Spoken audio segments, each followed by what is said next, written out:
Hi viewers, எமது சமூகத்தில் அதிகமாக பேசப்பட வேண்டிய ஒரு தலைப்பு தான் சோசியல் எங்சைட்டி அல்லது சமூக கவலை கோளாறு என்பது. இது தமக்கு இருக்கின்றது என்று தெரிந்து கொள்ளாமலேயே எம்மில் பலரும் இந்த சமூகத்தில் வாழ்ந்து கொண்டிருக்கின்றோம்.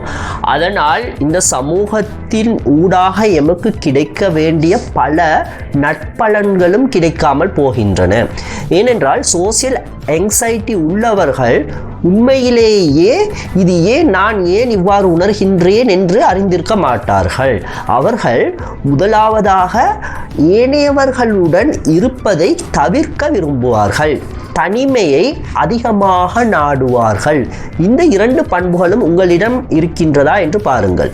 நீங்கள் பொதுக்கூட்டங்களில் கலந்து கொள்ள, பொது இடங்களில் பொதுமக்களுடன் அதிகமாக பழக மற்றும் பொது நிகழ்வுகளில் கலந்து கொள்வதற்கு தயக்கம் காட்டினால், நீங்கள் கலந்து கொள்கிறீர்களா இல்லையா என்பது இரண்டாவது.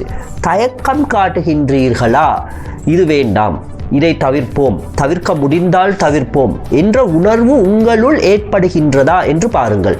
அவ்வாறான உணர்வுகள் அடிக்கடி ஏற்பட்டால் சோசியல் எங்சைட்டி அதன் ஆரம்ப நிலையில் உள்ளது என்று அர்த்தம்.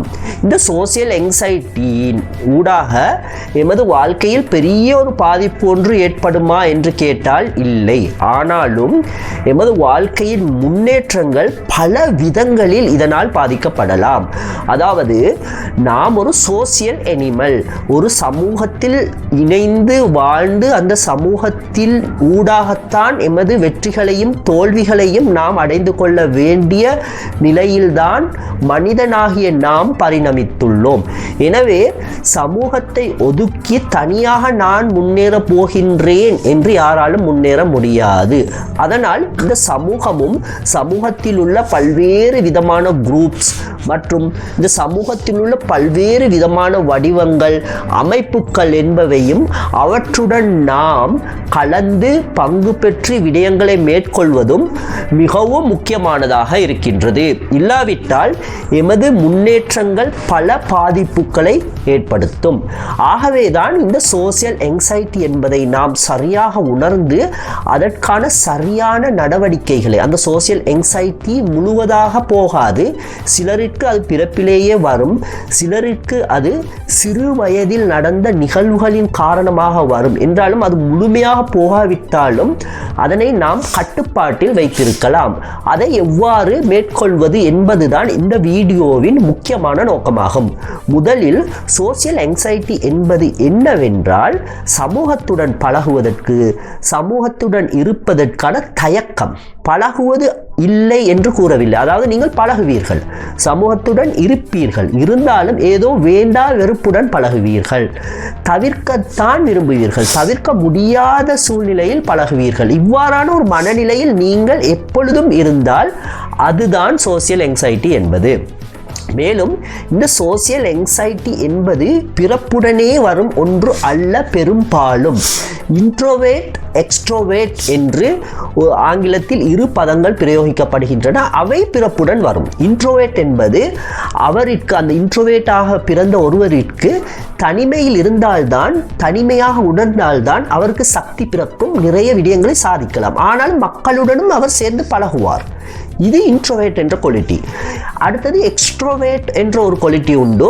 எக்ஸ்ட்ரோவேட்டாக பிறந்தவர் மக்களுடன் இருந்து பழகினால்தான் அவருக்கு சக்தி கிடைக்கும், அந்த சக்தியினால் தான் அவர் முன்னேறுவார். ஆனாலும் தனிமையிலும் அவரால் இருக்கலாம். இது இரண்டும் பிறப்புடன் வரும் குவாலிட்டியாகும். இதனை மாற்ற முடியாது. ஒருவர் இன்ட்ரோவேட்டா எக்ஸ்ட்ரோவேட்டா என்பதை மாற்ற முடியாது. ஆனால் இந்த சோசியல் எங்சைட்டி என்பது இன்ட்ரோவேட் எக்ஸ்ட்ரோவேட் மாதிரி அல்ல.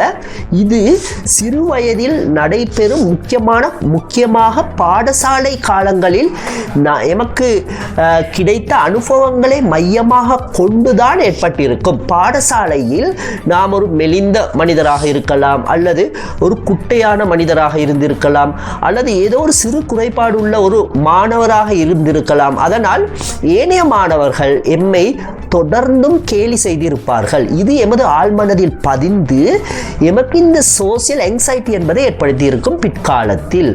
ஆகவே டீனேஜ் பீரியட் எனப்படும் சுமார் 13 to 19 வயது வரை ஹோமோன்களின் மாற்றங்கள் ஆண்களுக்கும் பெண்களுக்கும் ஏற்படும். அந்த நேரத்திலும் இந்த புறக்கணிப்பு என்பது, சக மாணவர்களிடையே புறக்கணிக்கப்படுதல் என்பது சோசியல் ஆங்ஸைட்டிக்கு வித்திடும். இது பிற்காலத்தில் நாம் பெரியவர்களாகியவுடன் இது எம்மை அறியாமலேயே எமது ஒவ்வொரு காரியத்திலும் வந்திருக்கும். நாம் அறிய மாட்டோம் எவ்வாறு இது வந்தது என்று. ஏன் நான் இவ்வாறு தயங்குகிறேன், ஏன் நான் கூட்டத்துடன் இருக்க தயங்குகிறேன் என்று நாம் அறிய மாட்டோம். ஆகவே இதன் ரூட்ஸ், இதன் வேர் எங்கு இருக்கும் என்றால் எமது சிறு பிராயத்தில் அல்லது டீனேஜ் பீரியடில் தான் இருக்கும் என்பதை முதலில் புரிந்து கொள்ள வேண்டும். இந்த சோசியல் ஆங்ஸைட்டியை நாம் சரியாக ட்ரீட் பண்ணுவது என்றால், அடுத்தது நாம் எந்த கூட்டத்திற்கு செல்ல தயங்குகின்றோமோ அதற்கு நாம் செல்ல வேண்டும், அதற்கு விருப்புடன் செல்ல முயல வேண்டும். உடனடியாக விருப்பம் வராது, ஆனால் நாம் அதை விருப்புடன் செல்ல முயல வேண்டும், ட்ரை பண்ண வேண்டும். அடுத்தது மற்ற மக்களால், இந்த சோசியல் ஆங்ஸைட்டி இருக்கும் போது மற்ற மக்களால் நாம் புறக்கணிக்கப்படுவது சகஜமாகத்தான் இருக்கும். ஏனென்றால் மக்கள் எப்பொழுதும் சிரித்து பேசி இருப்பவர்களுடன் தான் இருக்க விரும்புவார்கள். தனிமையை விரும்புபவர்களுடன் இருக்க சுற்றி சூழ்ந்து இருக்க விரும்ப மாட்டார்கள். இது இயற்கை. நாம் என்றாலும் அவ்வாறு தானே. அதனால் இவ்வாறான நேரங்களில் நாம் அதனை உணர்ந்து கொள்ள வேண்டும். மக்கள் என்னை புறக்கணிக்கவில்லை, மக்கள் என்னுடன் பேசாததற்கு காரணம் எனது இந்த சோசியல் ஆங்ஸைட்டி தான். ஆகவே நானே முயன்று அவர்களுடன் சென்று கதைக்கின்றேன், பேசுகின்றேன் என்று நாம் ட்ரை பண்ண வேண்டும். இவ்வாறு திரும்ப திரும்ப நாம் செய்வதனால் எமக்கு ஏற்கனவே ப்ரோக்ராம் பண்ணப்பட்ட அந்த சோசியல் ஆங்ஸைட்டி என்று சிறு பிராயத்தில் ப்ரோக்ராம் பண்ணப்பட்ட அந்த நிகழ்வானது மாறிவிடும். ஏனென்றால் ஹெபிட்ஸ்கள் அல்லது பழக்கங்கள் உருவாவது திரும்ப திரும்ப செய்யும் நிகழ்வுகளினால், செயற்பாடுகளினால் ஆகும். அதனால் தான் நாம் திரும்ப திரும்ப எமக்கு சோசியல் ஆங்ஸைட்டி இருக்கின்றது என்று தெரிந்து கொண்ட பிறகு திரும்ப திரும்ப நாம் தெரிந்து கொண்டே கூட்டங்களில் கலந்து கொள்வது, மக்களுடன் இருப்பது, மக்கள் எம்முடன் பேசாவிட்டாலும் நாம் சென்று அவர்களுடன் கதைப்பது, இவ்வாறான நிகழ்வுகளை நாம் திரும்ப திரும்ப மேற்கொண்டால் சோசியல் ஆங்ஸைட்டி ஓரளவு கட்டுப்பாட்டிற்கு வரும். ஆனால் எக்ஸ்ட்ரீமாக இது இருந்தால், சைக்காலஜிக்கல் நிலையில் எக்ஸ்ட்ரீமாக சென்றால், இது மருத்துவ ஆலோசனையை நாம் எடுக்க வேண்டும். மருத்துவர் இதற்கான மருந்துகளை அல்லது ஆலோசனைகளை தருவார். சோசியல் ஆங்ஸைட்டி என்பதும் சாதாரணமான ஒரு எக்ஸ்ட்ரீமாக செல்லும் போது ஒரு மனநோயாகத்தான் அது கருதப்படும். எனவே அவ்வாறு நாம் உணர்ந்தால் எம்மால் மற்றவர்களுடன் பழகவே முடியாது, என்ன செய்தாலும் பழகவே முடியாது என்று நாம் உணர்ந்தால் எக்ஸ்ட்ரீமாக சோசியல் ஆங்ஸைட்டி இருக்கின்றது என்று அர்த்தம்.